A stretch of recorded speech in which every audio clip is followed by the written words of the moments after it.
a Moog product is a product that inspires creativity in musicians, and I think this product certainly epitomizes what we try to accomplish at our company. With that, let me ask you, do you have any questions for any of us? And we're happy to answer anything. Is this a mechanical system or is it electrical, like the way the sustaining system works and the muting? It is electromagnetic. The pickups are unique and specialized to the instrument. You can't like swap out the pickups for anything. They're part of the core of the technology. And they exchange energy with the string. And that's really the key of it. The nature of the energy is electromagnetic, but things are a little different than the kind of electromagnetism you get with a sustainer. It's the same basic principle, but the physics are quite different in some respects. Yeah.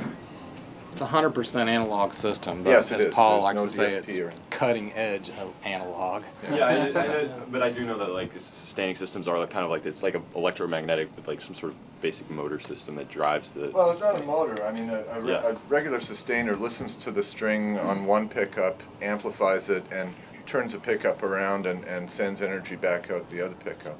This operates differently, but achieves...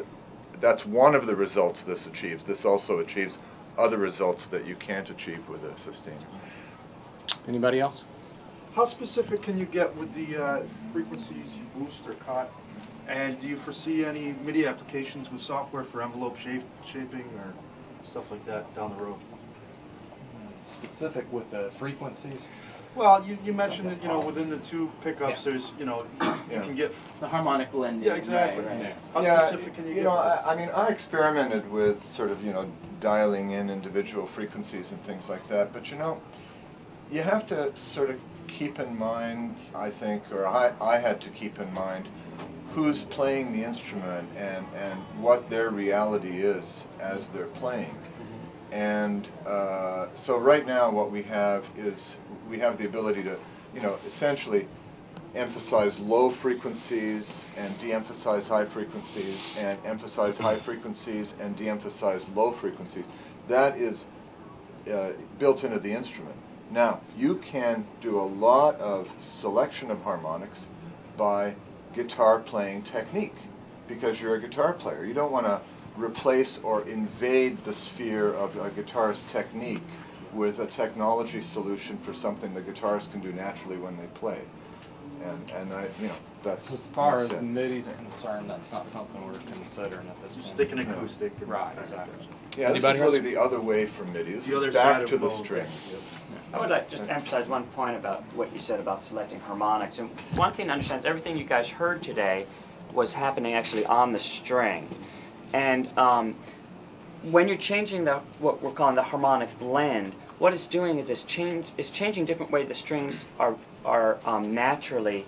It's going to emphasize the harmonics that are naturally available in the string. Right. And so from a musician's point of view, that's a really gratifying experience. It's much more gratifying for me to work with my instrument as an organic thing rather than saying, okay, I'm on my computer, I want to dial in 333 hertz. That's not a musical thing to me. It's not. Yeah, so really what the inspiration of this instrument is, and in terms of controlling it, it's a very intuitive and internal thing. It's like musical choices, just like our analog synths are continuous. So just want to kind of make that point. You know, through playing technique, you can select an individual harmonic. You know, I mean, if you damp a harmonic note with your thumb and pluck with your finger, you'll activate that harmonic, and then you can have that harmonic sustained ad infinitum. So, you know, the playing technique kind of replaces twiddling dials because it's a guitar. Is there any consideration that has to be given to string type, you know, makeup or gauge or anything like that?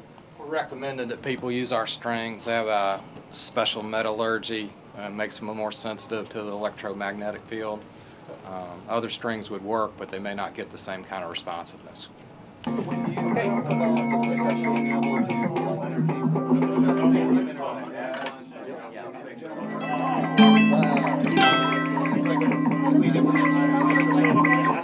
It's probably one of the most amazing guitars that I've ever played. I've only had a chance to like hear it at low volumes and play it, but when we were talking to Paul, it really is the most amazing. Like, it just feels different. Like, you feel like there's different ways that you can express and do sound. Moog did it again. They're probably the best company in the world at this point, as far as I'm concerned.